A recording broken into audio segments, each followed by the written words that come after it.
A geleira Thwaites é a geleira mais larga da Terra, com cerca de 120 km de largura. Ela faz parte do manto de gelo da Antártida Ocidental e a água contida nela é capaz de causar uma catástrofe mundial. Então fica comigo que no vídeo de hoje nós vamos descobrir por que a geleira Thwaites é chamada de geleira do apocalipse.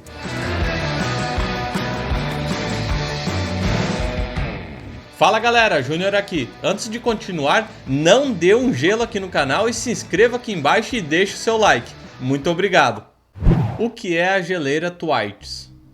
Ela ficou conhecida como geleira do apocalipse, mas na verdade se trata apenas de um apelido. Tecnicamente essa geleira ela é chamada de geleira Thwaites. A geleira Thwaites leva esse nome em homenagem ao geólogo Frederick Thwaites. E ela sofre de um problema que está cada vez mais comum hoje em dia, a perda de sua massa de gelo devido ao derretimento. E assim como acontece com as outras geleiras, esse derretimento leva ao aumento do nível das águas do mar. Para você ter uma ideia, a geleira Thwaites perde cerca de 50 bilhões de toneladas de gelo por ano. E essa perda de gelo com certeza é muito maior do que ela consegue repor. E o pior, essa taxa de gelo vem aumentando consideravelmente nos últimos 30 anos. Bom, e toda essa água tem que ir para algum lugar, né? E como eu falei, essa água justamente vai para os oceanos. Então o derretimento dessas geleiras contribui para o aumento do nível das águas do oceano, que em média aumenta 3 milímetros por ano. E apenas a geleira Thwaites sozinha fornece 4% de toda essa água. Então para você ter uma ideia do tamanho dessa geleira, ela sozinha contribui com 4% de toda a água.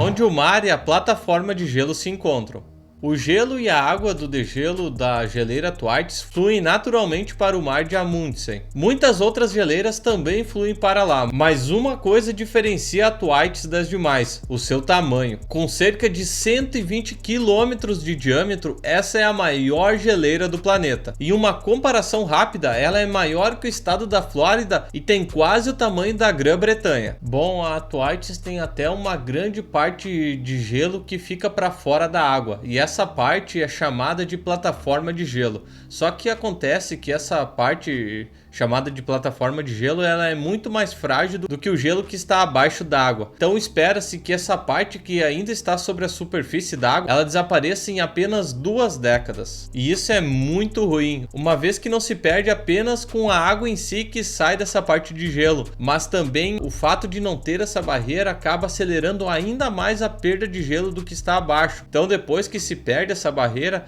a corrente de água acaba passando muito mais fácil e acelerando o derretimento. Taxa de recuo glacial.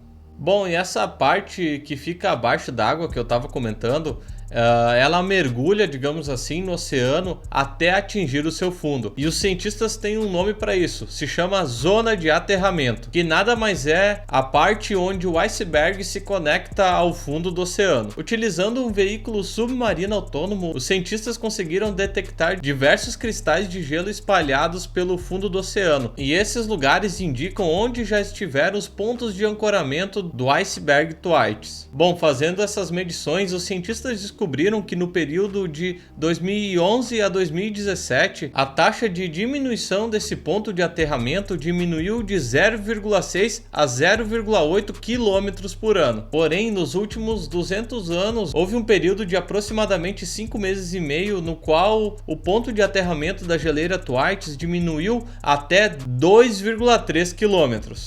Por que Thwaites é a geleira do apocalipse?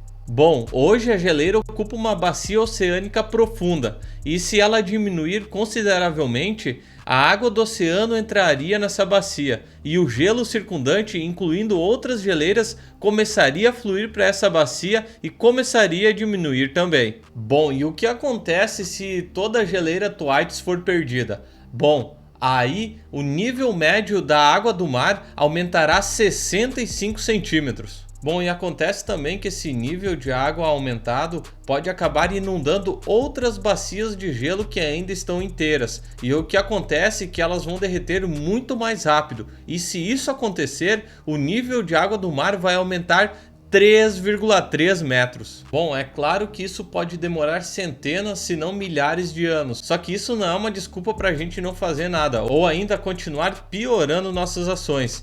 Então, essas estimativas são baseadas se as coisas se manterem ruins do jeito que estão. Só que se tudo piorar, os números também podem piorar e as catástrofes podem ser inimagináveis. Então, infelizmente, o ser humano parece que não toma nenhuma atitude, a não ser quando tudo já ferrou de vez ou quando até nem tem mais o que fazer, né? É o caso do derretimento das geleiras, porque, tipo, o ideal seria que a gente tomasse uma atitude agora, né? E tentasse se precaver desse problema, né? Ou não gerar esse problema. Só que, como a gente sabe, o ser humano vai deixando tudo pra depois e só pensa em si, né? Só que se chegar no ponto das geleiras derreterem todas, não tem mais o que fazer, né? Como é que vai reverter isso aí? Então é uma catástrofe.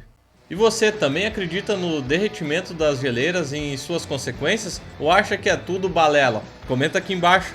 Também não se esqueça de se inscrever no canal, ativar as notificações e eu aguardo vocês no próximo vídeo. Valeu!